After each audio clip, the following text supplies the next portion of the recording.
Ek wens iets wil gebeur. Niks gebeur nooit met ons nie. Niks gebeur ooit met ons nie, Eksie. Ek sê mos so 'n blommie.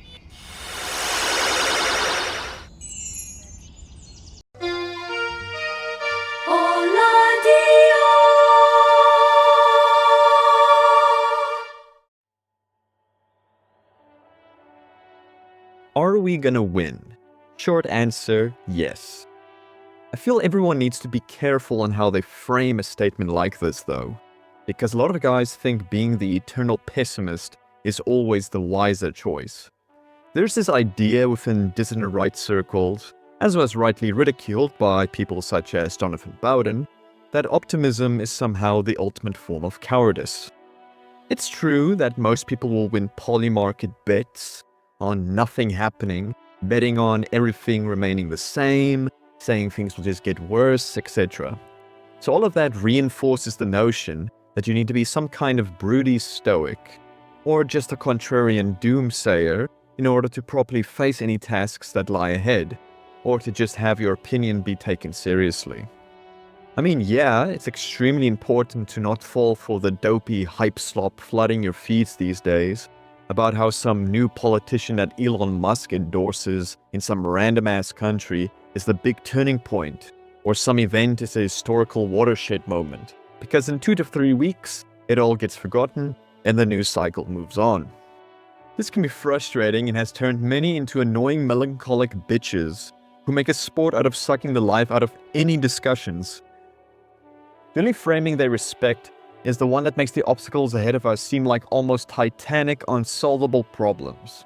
There's no shortage of this mindset either whenever people like to bring up my country, South Africa. Of course, the obvious logic is that because things in South Africa are especially dire, that it must mean that Afrikaners, Boere, should be the most doom-pilled, because we're apparently at the point of no return. The example that should make other Occidental countries shudder with fear. Being a minority in the country we built, with zero political power, taxed to oblivion, suffering under a narco-tyranny, and seemingly no real future to build towards as our young people increasingly work overseas or outright emigrate. But maybe instead of using demographic or quantitative ways of looking at things, how about we look at qualitative ways of looking at things? I mean, yeah, Occidentals are 7% of the population in South Africa now, and declining, sure, but Occidentals are also 7% of the world's population as a whole. 7? What? So if you say the situation is hopeless and unattainable here, then it's hopeless globally. Though I'm willing to bet it's not. Yeah, I do acknowledge that things look tough going forward. We're being squeezed and censored harder than ever. There are still guys in court, guys getting doxxed and intimidated, guys getting debanked and totally ostracized. But an establishment always resorts to the most desperate methods and measures right before it's about to lose power or simply its relevance. At the moment, I'm waking up every day, my heart kind of racing with excitement, motivated by what I'm reading and seeing with each passing day. Whatever you want to call the quote-unquote culture war, cringe term, I'm aware, has really already been won everywhere that matters, i.e. in the youth, and in particular, the non-midwit intelligent cohort of the youth. Ben Shapiro's side is losing massively. They are massively losing, at least on the internet.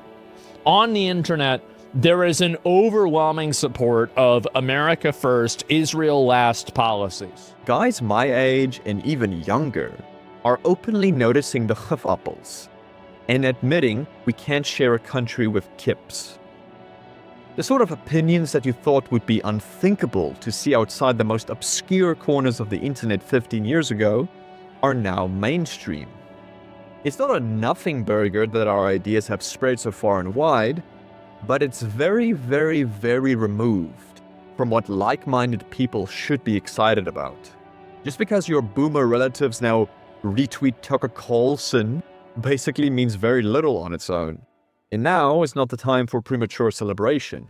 And while Mr. Blom one day does something we would call sort of based, the next day it seems like his administration really just cares about Land or making big red line go up, and fumbles the ball everywhere else. So don't be fooled into thinking I'm just optimistic because of normies, and that somehow they will save civilization. Nope. Not at all, really. Like I said, qualitative, not quantitative. And now it's all about knowing how to wisely use your time and skills going forward, considering the current, permanent obstacles, but also the real opportunities. Us here in South Africa know that probably better than anyone else. So we should be the prime example of how we're so back really, and why everyone should be white-pilled.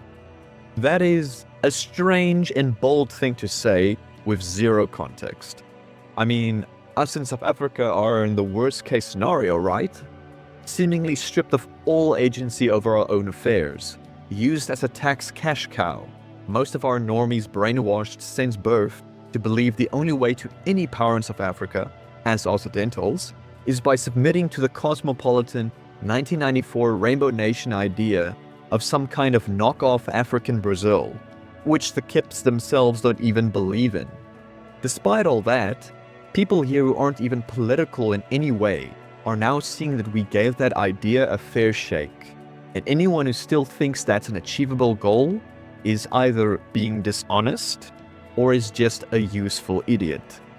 Because I mean, South Africa was supposed to be the global experiment, the blueprint to show that people are all just interchangeable parts and can be freely inserted into high-trust Occidental societies and spaces.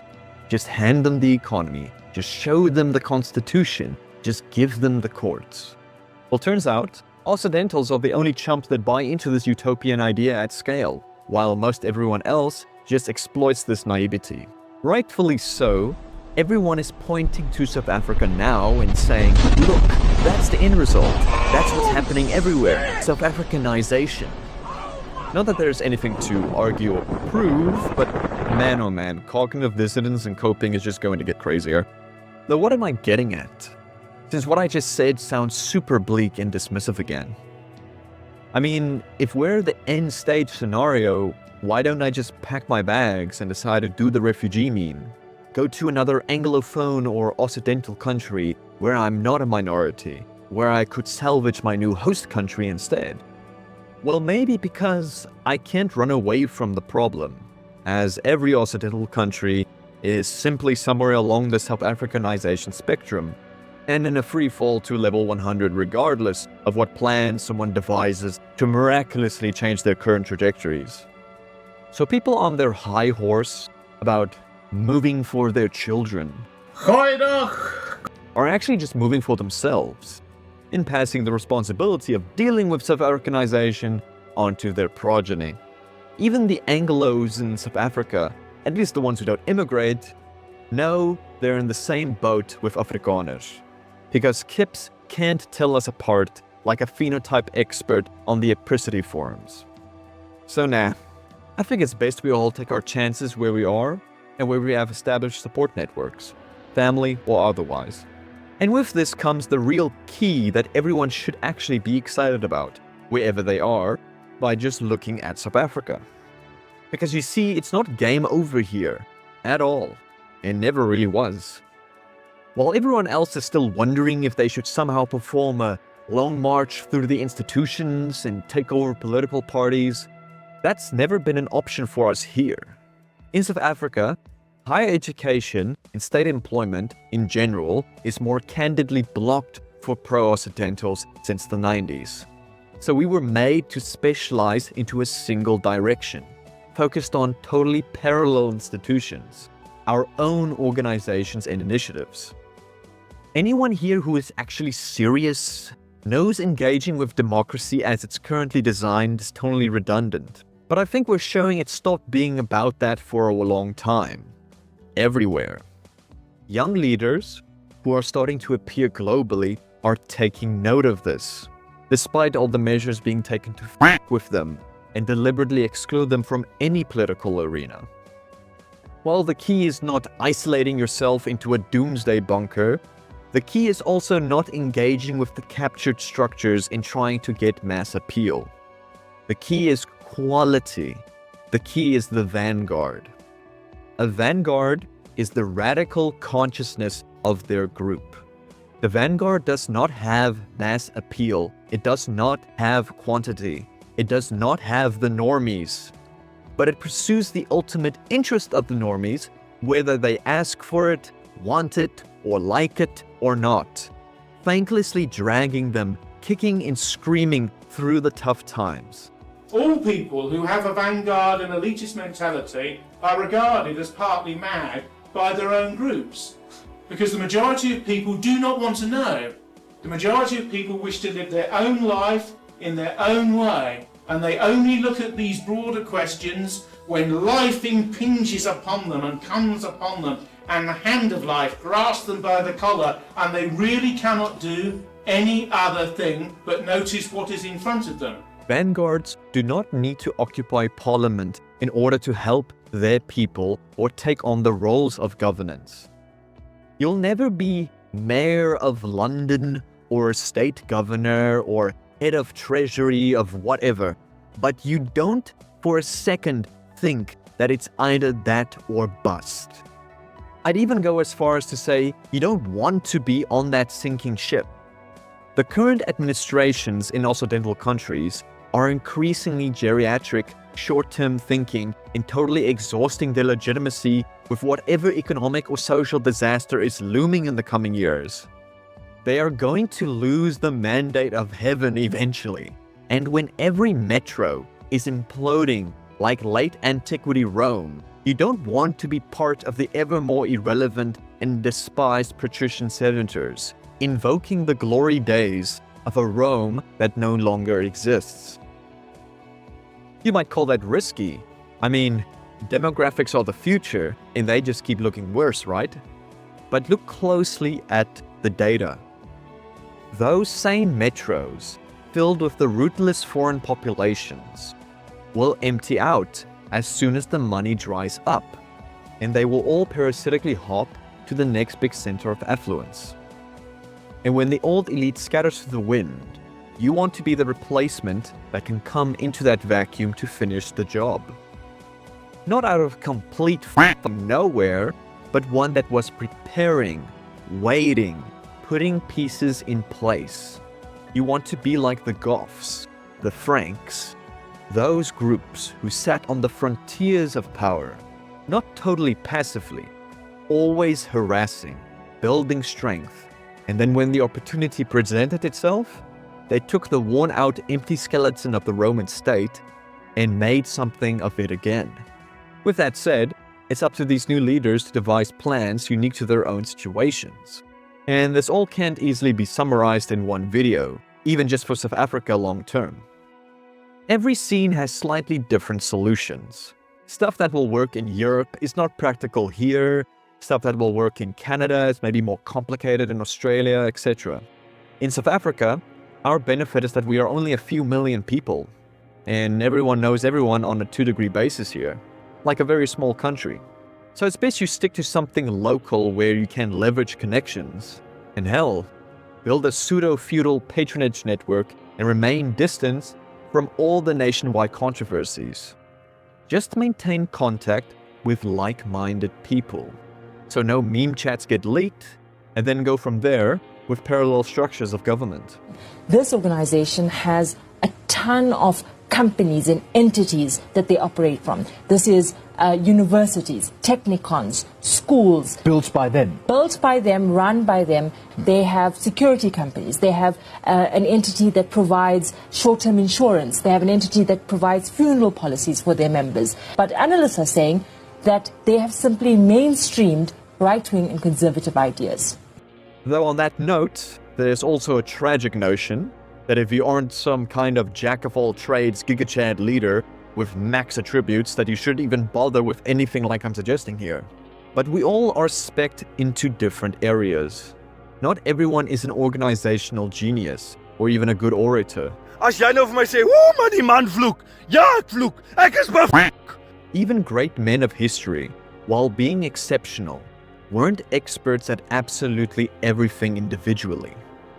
You'll need legal teams, guys with capital, people with the ear of individuals who do have capital, and guys able to put time into organizing and increasing wealth that gets constantly reinvested towards growing whatever you're trying to build, without getting greedy along the way. As things deteriorate, you want to lunge at any chance to be the custodian of normal government functions in your local area. Cannibalize its responsibilities. It doesn't matter if it's in an unofficial capacity.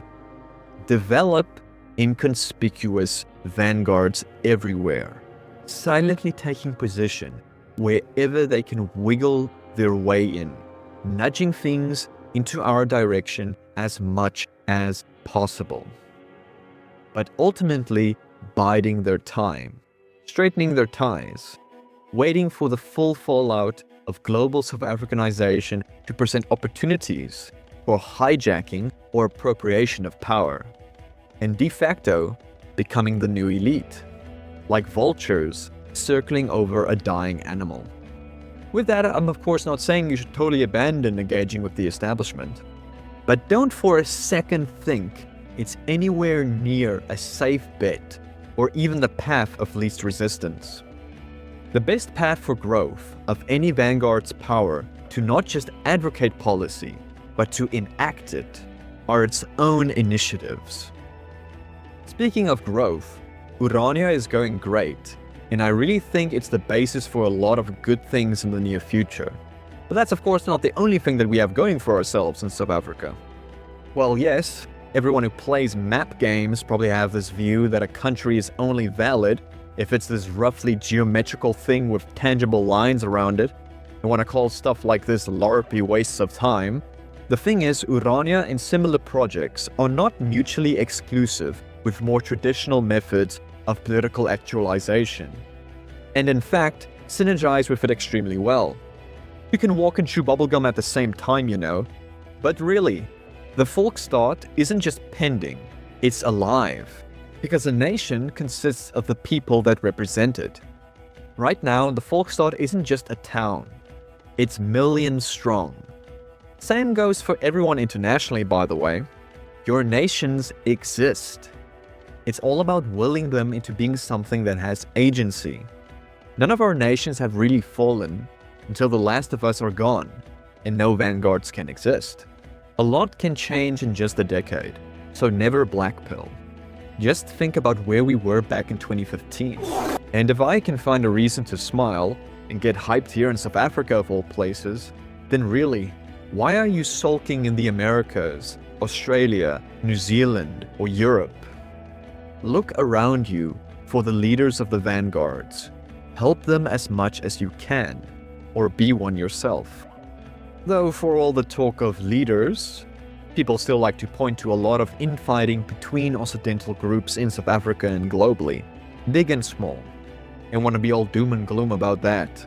But what's the nature of this friction when you really look at it? It's mostly one guy saying one organization is cucked or not as based and competent as theirs. This, on its own, is actually a really good sign. We're arguing about who are the real based kabouters versus who's just grifting or secretly getting the call from Gippapeltjieland. It seems chaotic at first, almost like there's no direction, but I find it really beautiful, because it's a sign of motion in a movement, self-correction, refinement, separating the wheat from the chaff, keeping what works and getting rid of what doesn't, through trial and error, and a lot of competition and self-criticism. It's a bit of a Hegelian dialectic, I'd even say. Ultimately, whatever comes out the other end will leave the dissident right globally with the most optimal understanding of what needs to be done and what's required to achieve it. The creation of real vanguards.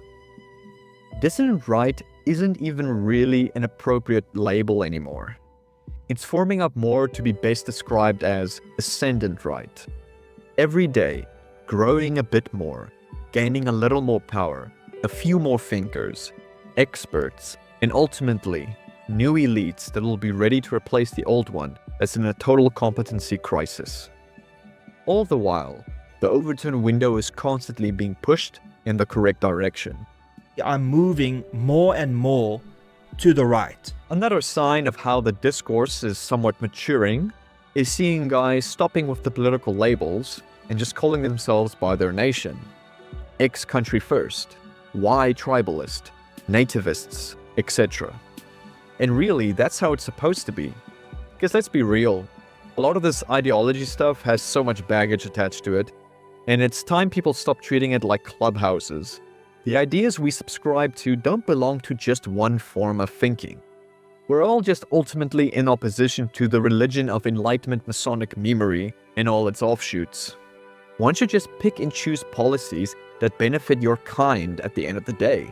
Remember, just some centuries ago, and since the beginning of time really, this was obvious to the highest aristocrat and the humblest laborer what the nation's priorities should be.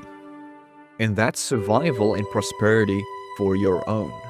And if the Gifappels are any indication, an organized minority looking after their own is miles ahead of a disorganized majority. So yeah, we're gonna win.